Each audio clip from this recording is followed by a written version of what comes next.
আপনারা কি কেউ বলতে পারবেন এই ফলের নাম কি?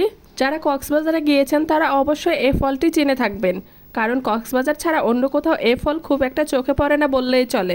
হ্যালো এভরিওয়ান, আসসালামু আলাইকুম। কেমন আছেন আপনারা সবাই? আজ আমি বাড়ির সাথে বসেই খাবো কক্সবাজারের সেই ভাইরাল আনারকলি ফল।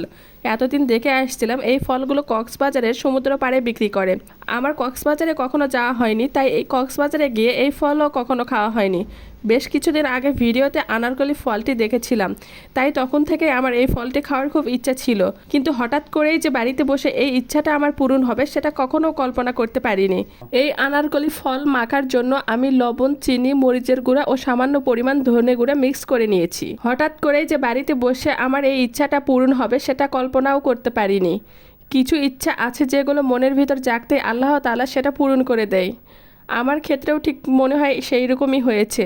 এই ফলগুলো খুব সুন্দর করে আমি ধুয়ে নিয়েছি। আজকে আমি বাসাতে বসে কক্সবাজারের মতো করে আনারকলি ফল মাখবো। কক্সবাজারে সমুদ্র পাড়ে হাঁটতে হাঁটতে খাইতে না পারলেও আজ আমি সেটা বাসার ছাদে বসে খাবো। বাংলাদেশের পাহাড়ি অঞ্চলে এই ফলের বেশ কিছু গাছ থাকলেও বাংলাদেশের অধিকাংশ মানুষের কাছে এখনও এই ফল অপরিচিত। এই ফলকে অনেকে ট্যাং ফল বলে থাকে, আর ইংরেজিতে বলে প্যাশন ফ্রুট। কক্সবাজারের স্থানীয়দের কাছে এটি আনারকলি বা আনারগুলাও নামে পরিচিত। ভিটামিন সি সমৃদ্ধ এই ফলটি উৎপত্তি স্থান ব্রাজিলে, তবে এখন নাকি বাংলাদেশেও বেশ কিছু অঞ্চলে এই ফলটি চাষ করা শুরু হয়েছে। মিক্সড মশলাগুলো একটা চামচ দিয়ে খুব সুন্দর করে আমি আনারকলিত মেখে নিচ্ছি। মাখতে মাখতে আমার মনে হচ্ছিল যেন আমি সেই কক্সবাজারের আনারকলি মাখাওয়ালা হয়ে গিয়েছি। এখানে 3টা আনারকলি ছিল, তার মধ্যে একটা পাকা, একটা কাঁচা আর একটা মোটামুটি আধা পাকা কাঁচা বলা চলে। আমি সবগুলোই টেস্ট করে দেখব কোনটা খেতে কেমন লাগে। আপনারা কক্সবাজারে গিয়ে কে কে এই আনারকলি ফলগুলো খেয়েছেন তারা অবশ্যই কমেন্টস করে জানাবেন, আর আপনাদের কাছে খেতে কেমন লেগেছে সেটাও বলতে ভুলবেন না। এখন আমি যে ফলটা মাখতেছি সেটা একেবারেই কাঁচা।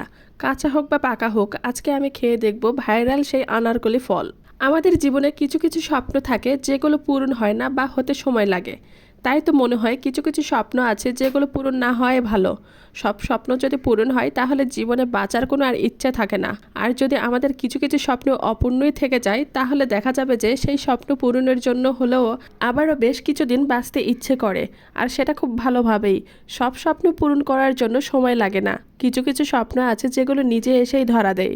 ঠিক যেন আনারকলি ফল খাওয়ার ইচ্ছে, এটি খাওয়ার জন্য আমাকে যেতে হয়নি কক্সবাজারে, সে নিজে এসেই ধরা দিয়েছে আমার বাড়িতে। তাই আমরা যে স্বপ্নগুলো দেখব সেটা বড় স্বপ্ন না হয়ে যেন ছোট স্বপ্ন হয়, কারণ বড় স্বপ্নগুলো পূরণ না হলে কষ্টের পরিমাণও বড় হয়, আর ছোট স্বপ্নগুলো পূরণ হলে আনন্দ পাওয়া যায়, আর পূরণ না হলে কষ্টের পরিমাণও কম হয়।